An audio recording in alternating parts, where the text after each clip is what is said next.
భారతదేశపు మహాగ్రంథాలు కావ్యాల సంపూర్ణ సంకలనం. సబ్స్క్రైబ్ చేయండి. తిలక్. జననాయక ఆజ్ఞ రాకుమార. వీరిరువురిని రాజభవనమునకు తీసుకుని వెళ్ళు. వీరు బస చేయు భవనము నలువైపులా సైన్యమును కాపలాగా పెట్టు. మా అనుమతి లేకుండా ఎవ్వరూ వీరిని కలవకూడదు. వీరిరువురు ఆ భవనము దాటి బయటకు వచ్చుటకు ఆజ్ఞ లేదు.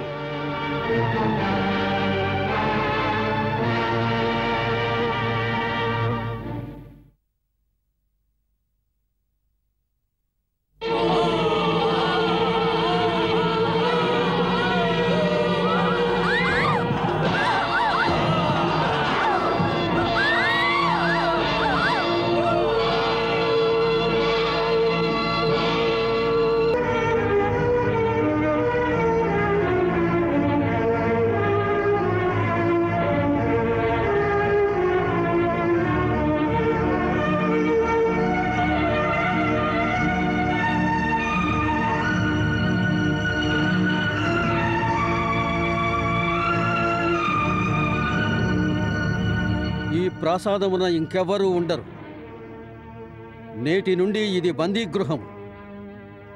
ఎవరైనా మీ వద్దకు దొంగతాటుగా వచ్చే ప్రయత్నం చేస్తే వారి ప్రాణములు ఎంతమాత్రమూ మిగలవు. పొరపాటున కూడా పారిపోయే ప్రయత్నము చేయకండి. పదండి.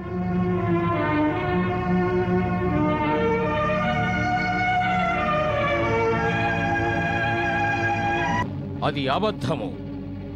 కంసుడింతటి నీచ కార్యమునకు ఒడిగట్టినాడంటే మాకు విశ్వాసము కలుగుటలేదు. తన చేతులతో తన చెల్లెలిని వధిస్తాడా?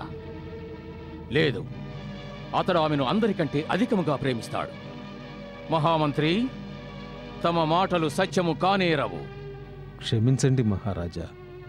ఈ వ్యవహారమంతయు అంగరక్షకుల సైనికుల సమక్షములో జరిగినది. ఏ ఏకాంతమునో జరగలేదు. కనుక ఈ వార్త అబద్ధమయ్యే అవకాశమే లేదు. సరే, వారిని మేము పిలిపించాం. ఇప్పుడే తేలిపోతుంది. నన్ను పిలిపించారా మహారాజా? నీవు దేవకిని వధించబోయినది సత్యమా కంసా? అవును, సత్యమే. అది సత్యమని అంగీకరించుటకు నీకు సిగ్గుగా లేదా? అంతటి పాపమునకు ఎవ్వరూ ఒడిగట్టరు. ఒక స్త్రీ, నీ సోదరి, ఆమెపై కత్తి దూసినప్పుడు నీ చేతులు కంపించలేదా? ధర్మ విచక్షణ లేదా నీకు? అన్నిటికంటే ప్రధాన ధర్మం నా ప్రాణములు కాపాడుకొనుట. అందులకి ఒకవేళ నాకు ఎవరి వల్లనైనా ప్రాణభయం ఉన్నదంటే వారు స్త్రీ శిశుబాల వృద్ధులైనను వారిని వధించడమే నా ముఖ్యమైన ధర్మము. కేవలం అటువంటి ఘోర పాపమును సంకల్పించినందుకే మేము నీకు మరణదండన విధించగలం. దేవకీ వసుదేవుల మందిరమునకు నలువైపులా నీవు కాపలా పెట్టినావు. అది నేడే తొలగించి వేయాలి. ఇక మేము దీనిపై ఏ తర్కము చేయదలుచుకోలేదు.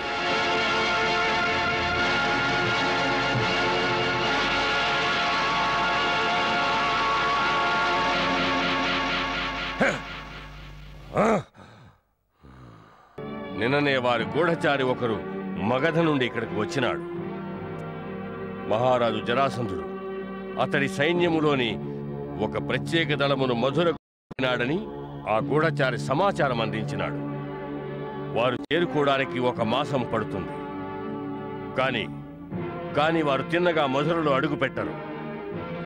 మధురకు కొంత దూరమున అరణ్యములలో దాగి ఉంటారు. సమయమాసన్నమైనప్పుడు మన సంకేతము అందగానే వారు అకస్మాత్తుగా నగరములో ప్రవేశిస్తారు. మనం వారి కోసం నిరీక్షిస్తూ ఉండాలి. అవశ్యం. ఈలోగా మన సైనికులు కూడా వచ్చి చేరుకుంటారు. అందర్నీ ఒకే చోట చేరుకొని మనకి విజయం తథ్యమని తెలిసిన క్షణంలోనే మనం అడుగు ముందుకు వేస్తాం.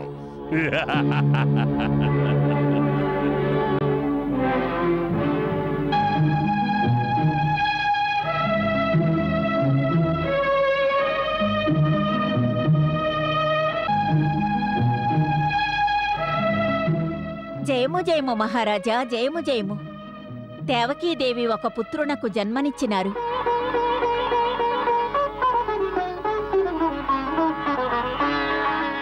దేవి ఎలా ఉన్నది? క్షేమముగానే ఉన్నారు, కానీ స్పృహలో లేరు.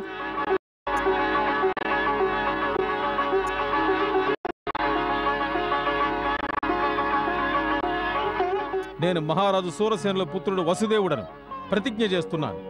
దేవకికి జన్మించిన ప్రతి ఒక్క సంతానం జన్మించగానే నేనే స్వయంగా నా చేతులతో తీసుకువచ్చి తమకు అప్పగిస్తాను.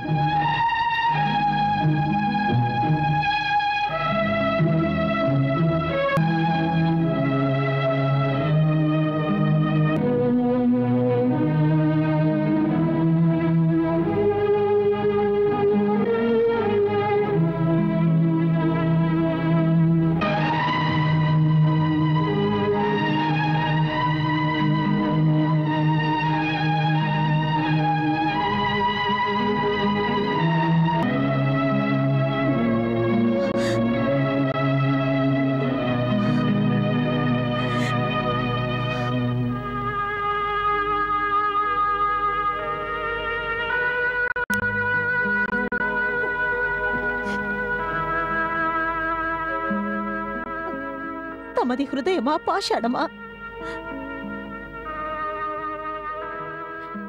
నా పసికందును తీసుకువెళ్ళి ఆ హంతకుడి చేతికి అప్పగించాలనుకుంటున్నారు. కానీ నేను తల్లిని, నేను నా బంగారు తండ్రిని ఇవ్వలేను. ఇప్పుడు మహారాజు మన పక్షమునే ఉన్నారు. అన్న కంసని దుర్మార్గమును ఎంత మాత్రమూ సాగనివ్వరు. తమరు నా పుత్రుడను తీసుకువెళ్ళకండి, తీసుకువెళ్ళకండి నా పుత్రుడను.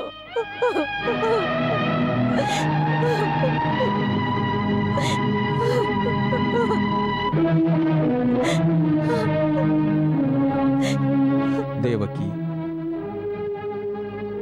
మాట ఇచ్చి తప్పిన మనుష్యునకు ప్రపంచంలో ఎటువంటి గౌరవము ఉండదు. తమకు తమరిచ్చిన మాటే ప్రేమైనది. తమ పుత్రుడు కాదా? లేదు దేవకి, నాకు నా గౌరవము గురించి చింత లేదు. నేను ఆలోచించేది నా ధర్మం గురించి, నా మాట గురించి. నాకు నీ గురించి కూడా చింతే. నా గురించి చింతెందుకు? నా ప్రాణమునకు ఏ ఆపద లేదు కదా. దేవకి, బావ కంసుని నుండి నేను నీ ప్రాణములను రుణముగా తీసుకున్నాను.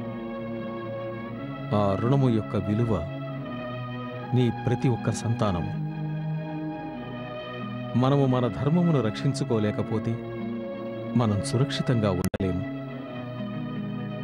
ఎందుకంటే మనుషునకు నిజమైన రక్ష వాని ధర్మమే అవుతుంది.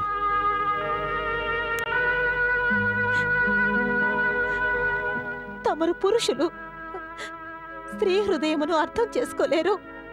లేదు దేవకి, నీవు అనుకోవచ్చు నేను నా పుత్రుని నా చేతుల మీదుగా మృత్యుగహ్వరములోనికి విసిరివేస్తున్నానని, నాకు ఏ బాధ కలగడం లేదని. కానీ అది పొరపాటు. ధార్మిక మూల్యము జీవన్మరణముల ఎంతో అధికమైనది. ఇది నీవు మరచిపోకూడదు.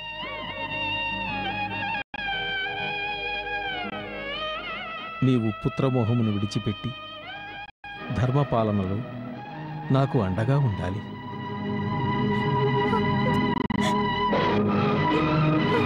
వలదు.